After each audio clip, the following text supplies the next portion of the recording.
Hey, Facebook Live. We are live with Paula Quinsee today. I am looking forward to this. Welcome, Paula. Thank you. Thank you so much for having me. Looking forward to chatting to you. All right. Well, we are going to jump right on in here. Whoops. I don't want that. That's very interesting.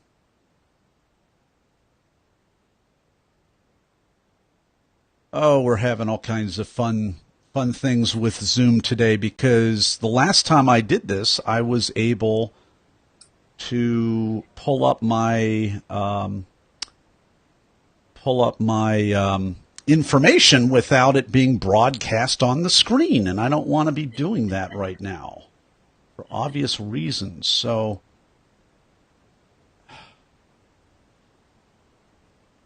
no, don't want to do that. All right, Zoom people, thank you for helping me today. I think what I'm going to do at this point is look it up on my phone. All right. Well, this is the fun parts of live broadcasting. How do I find that on my phone? I'm going to go to my app. Emails or No, I'm gonna go to my I'm gonna go to my Dropbox and pull it up there, but I can't even find my Dropbox on my phone. And again, folks, I apologize for this. My app's not working. Not this, but this actual software that I've used. I apologize for not split screening and giving me the option that I always have whenever I do this. All right.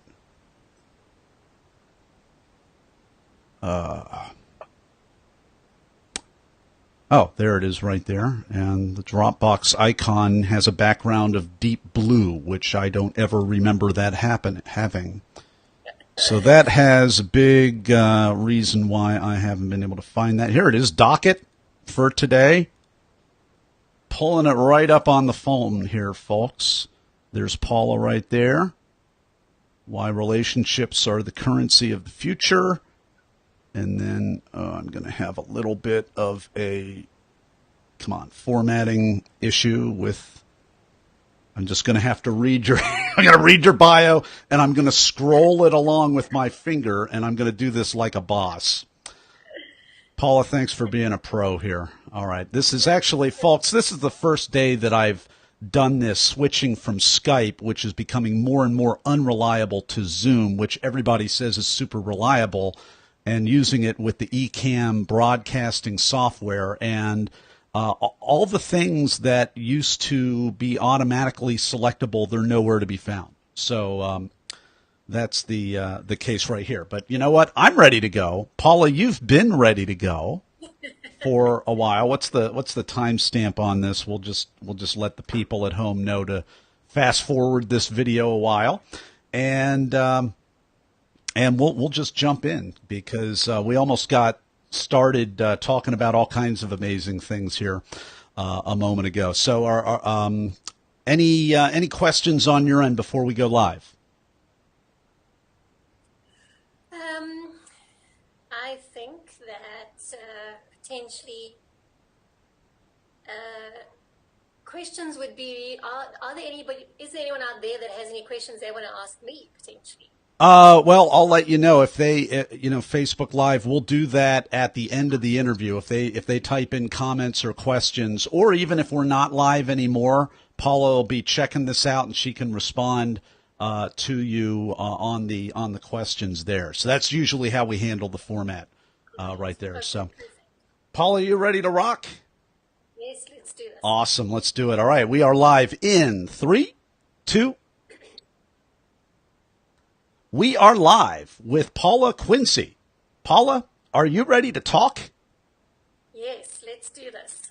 Paula Quinsee is a relationship expert and author of Embracing Conflict. She works with individuals and organizations to cultivate healthy relationships in both their personal and professional arenas by focusing on emotional skills and personal growth and development. Paula is also a consultant to the television show Married at First Sight. Now, how did I miss that detail, Paula? Welcome to the show, and your talk is called Why Relationships Are the Currency of the Future. Before I get distracted, let's just take us behind the talk, if you would.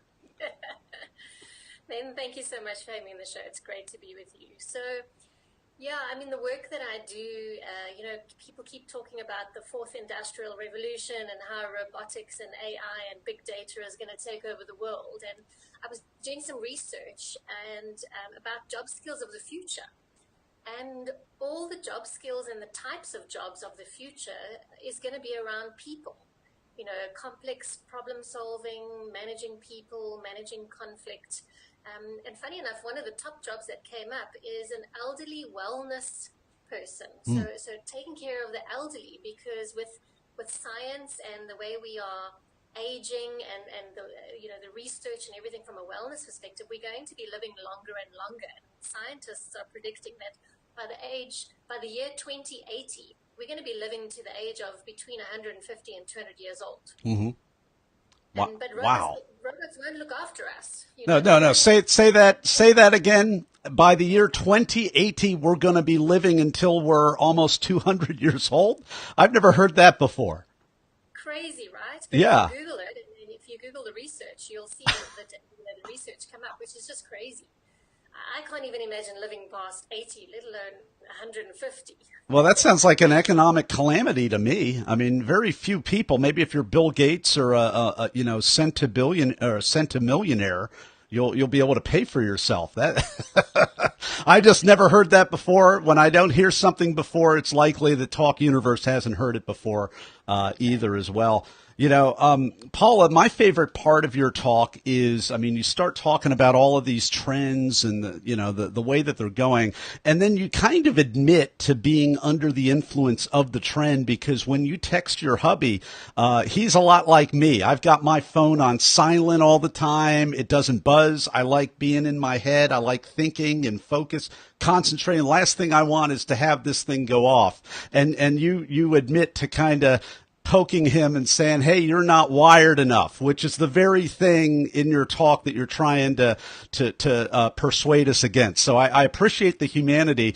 Give us a little bit more detail on the talk, if you would. Yeah.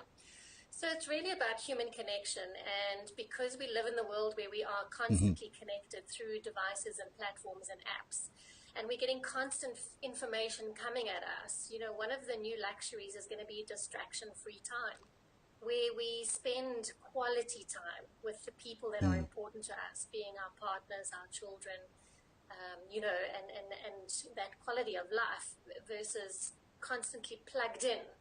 And especially with the amazing sort of number of fake news out there as well. We really need to start looking at the kind of information that we are taking on board and the impact that it's having on us from a positive or a negative perspective. Yeah, for sure. And it takes that phrase quality time to a whole new level. We always talk about quality time. As you're talking, you're a bit of a futurist here already, and I could see how that could be a thing, that could be a trend, that could be really what it is for the people at the top of society. They know how to do that. The people with the greatest emotional intelligence know how to give focused, undivided attention to other people, and I could see how that could be a not really a commodity, but something that more and more people are doing as well. I think there are those people that are working on developing their emotional intelligence and their self-awareness and their people skills, but there are also a large number of people that are not developing it. And based on that, you need to then look at the quality of their relationships, both in their personal space as well as in the workplace. And with us moving into a global world, particularly from a workplace perspective and working with global people, like right now, you and I are on opposite ends of the world and we're connected through technology. So technology does play an important role, but I think also sometimes it can be intrusive For example, if you have your work emails on your mobile device and it's constantly getting emails, they've done research where it's pressurizing you and you can actually feel the anxiety of not responding to those emails. So where do you draw the boundaries between work and personal life, and work-life balance? Well, absolutely. And I mean, this is something, Talk Universe, you may or may not know that about me, but I used to teach online collaboration courses to faculty before Facebook came along and about 10 years ago. And this was one of the issues is we taught people how to use basically time separate or asynchronous time to be able to batch and get things done, and then carve out time, synchronous time to teach classes, and keep it very, very separate, and only check in, only check emails, only check messages once or twice a day. And that's the best way to keep your life free of all this clutter and distraction. And like you said, Paula, I mean, I feel for the managers of tomorrow who are going to be managing people who are more and more technically astute, but less and less high touch, less and less emotionally intelligent. So I think you bring up all kinds of amazing points in your talk, why relationships really are the currency of the future. Now, I've got to hijack this conversation at this point because I got to talk about this. I watched the American version of Married at First Sight, which is basically, it was a shock to, I think, a lot of us in the United States. There's a European version. There's a South African version. Paula, you are one of the relationship coaches for this television show.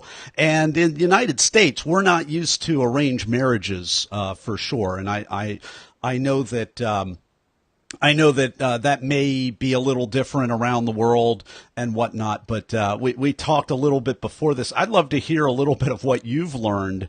And before you even tell me what you've learned from being a coach on that show, what type of a coach are you? Because there are 3 coaches, at least in the American version. Each one has kind of a little bit of a different angle. So what is your specialty on the show? What was that like for you? So on the show, we had 4 experts, the relationship expert, which is the role that I played. We have a financial expert, we have a psychologist, and then we have a sexologist as well. And so my background is I'm a certified Imago relationship therapy educator and facilitator, and an NLP coach and a PDA coach, personal development coach.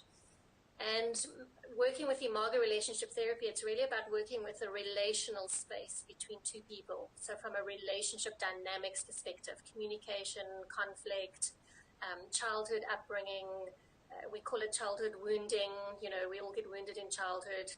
The types of relationships that we forge with each other, and the typical relationship cycle that all relationships go through. And we don't go through it just once, we go through it numerous times with the same person while we're in the relationship.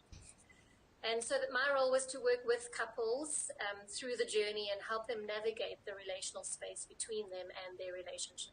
Paula, can you go back and unpack that a little bit? You said that we go through different relationship cycles with the same person in a relationship. So we're really a relationship, a marriage, or a long-term partnership, or whatever it is. It's really just going around the mountain time and time and time again. What does that really mean?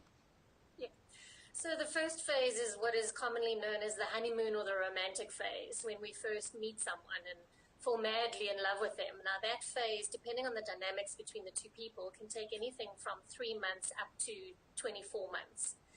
And that in the beginning stages can consist of things such as lust, attraction, and infatuation before you start moving into the love phase.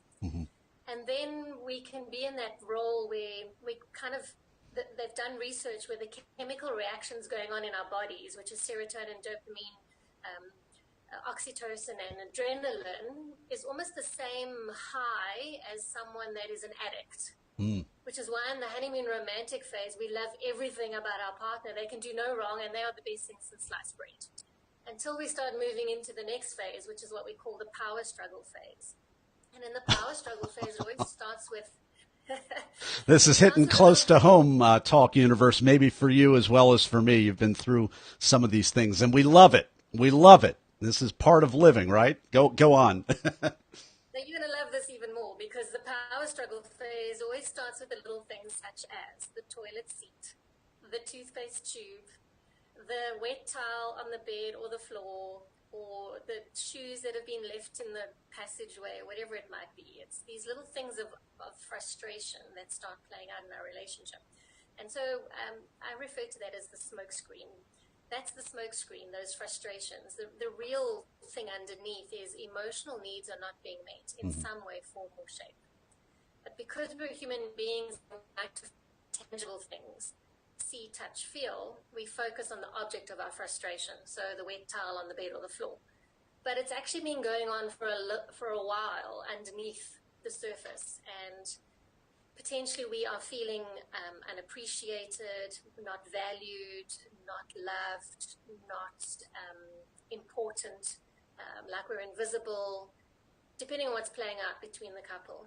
Okay, so that basically means that there's some kind of unfulfilled emotional need, and it's at kind of, you didn't say it this way, but almost like a subconscious level. And what we do to manifest that is we look at some physical issue like the toilet seat or the tube of toothpaste, or do you roll it or do you squeeze it, and we attack the other person through that instead of saying, hey, I feel lonely, or you're not listening to me, you're on your phone all the time, or whatever it is. Is that pretty much what you're saying? Quite correct, yes, absolutely. And so we'll go for days, weeks, months where we're on the same page and we're connected and we're feeling good and connected to each other. And then we'll hit a speed bump. I call them speed bumps, where we'll become disconnected and we're not on the same page. And we then take on two types of conflict management styles. One is what we call a minimizer, which is like a tortoise, where you shut down and withdraw from the relationship or the person or the space because it doesn't feel safe. Mm-hmm. The other one is the maximizer, which is a bit like a lion or a tiger. And they will, when they're feeling threatened, they will come out and attack the enemy to protect themselves and keep themselves safe. So that attacker is, for example, they can display behavior such as shaming, blaming, fault-finding, criticizing, nitpicking, finger-pointing, those kind of things. The minimizer will be the one that'll go do the silent treatment. And so both of them are the same things. They're defensive, protective mechanisms to keep us safe on an emotional level because we don't know what's going on. We don't understand it. For sure. Well, thank you for that level of detail, Paula. We've been enjoying this very fun conversation with Paula Quinsee. Her talk is called Why Relationships Are the Currency of the Future. And we're going to be right back with Paula Quinsee for the Blitz Round in just a moment. And we're back with Paula Quinsee. It is time for the Blitz Round, where we pivot over to Talk Universe. And I'm going to ask you a series of either-or questions related to the preparation and performance of your recent branded, in your case, TEDx Pretoria talk. Are you ready, Paula? Right, let's do this. All right. Hey, first off, were you selected to speak or did you apply? I did apply, but someone had already seen me speak at another event, so I also got a recommendation. All right. Are you a memorizer, an improviser, or a blender? Probably an improviser more than anything else. How did that serve you? I'd like to think on the day good most of the times. I do have a kind of a guideline structure that I use, but generally, I suppose you could say I fly by the seat of my pants. All right. Well, you walk out on stage.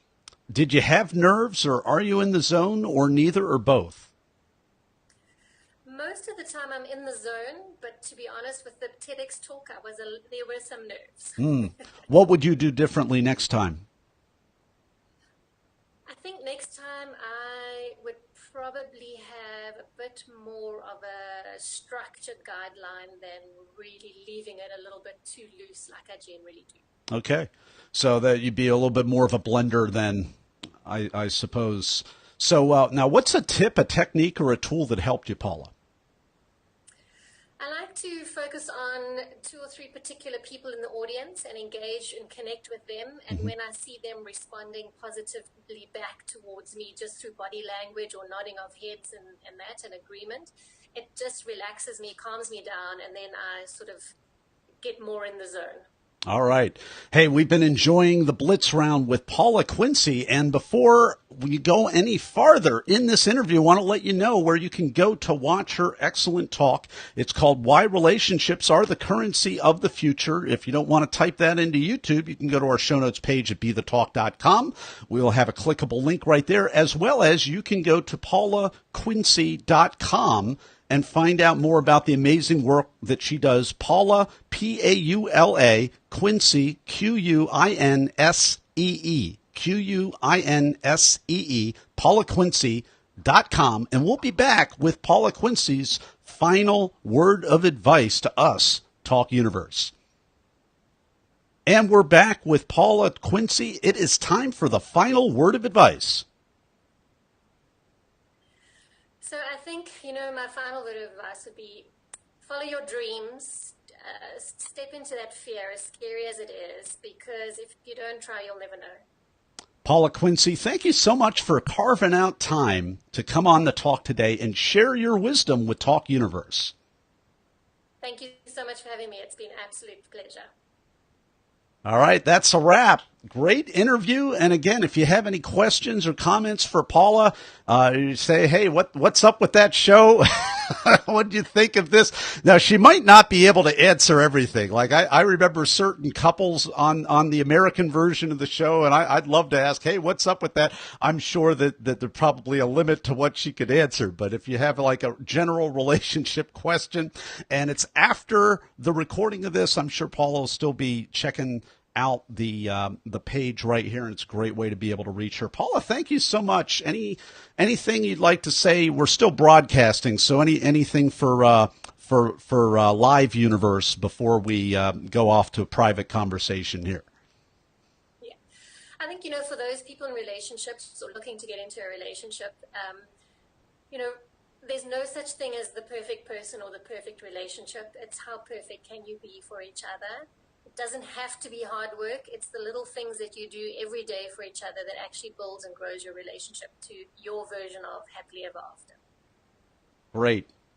Well, good. Hey, thank you so much. And everybody, I will catch you later, and we will be on with our next interview in a few minutes. Take care, everybody. Bye.